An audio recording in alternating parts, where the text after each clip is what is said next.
This is Fredrick Otieno Onoka, a Kenyan born in Nyalenda district in Kisumu. He gave up his career as an architect to restore hope and dignity to street children and prostitutes.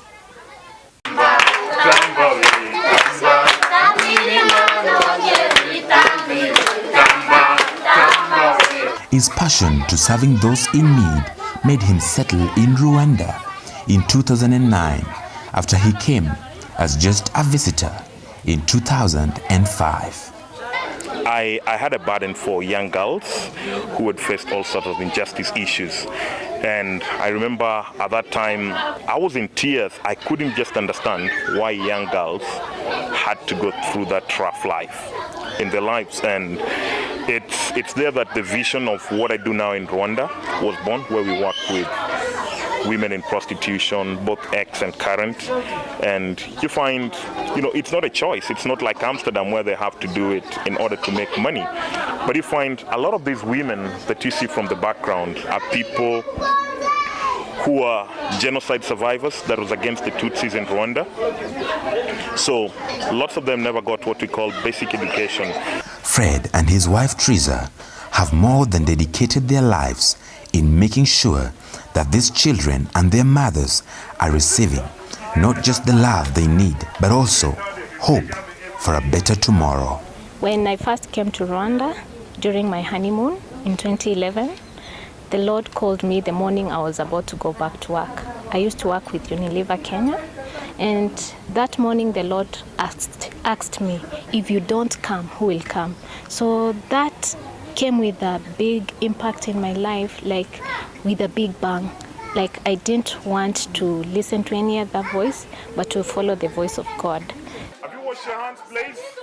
6 months later, she quit her original career and joined her husband in ministry.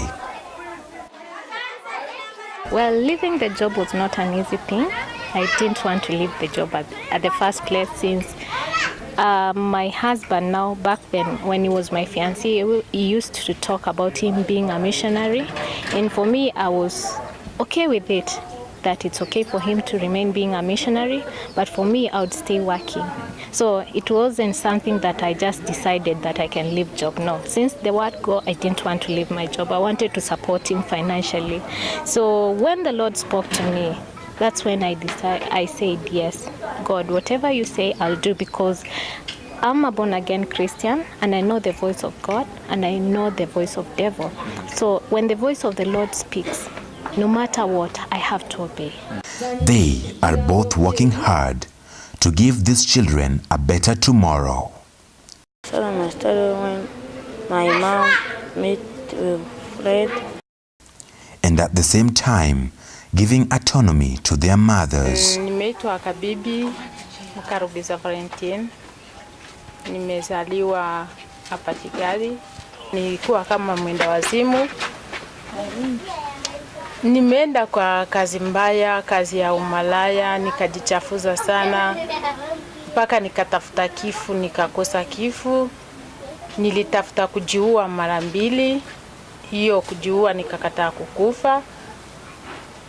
Mara ya mwisho nikakutana na Fred. Hii mnaona nyumba yenye niko nayo, iko ni room 3 na salon. We have some business opportunities like business training for the ladies, whereby they are educated on how to manage finances and how to save, and we open to them small businesses. Fred and his wife's project is a representation of modern times missionary work, that of being selfless, giving away your time, your resources, and even your dreams, and being there for those who need you more than you need yourself. My name is Adrian Cowie.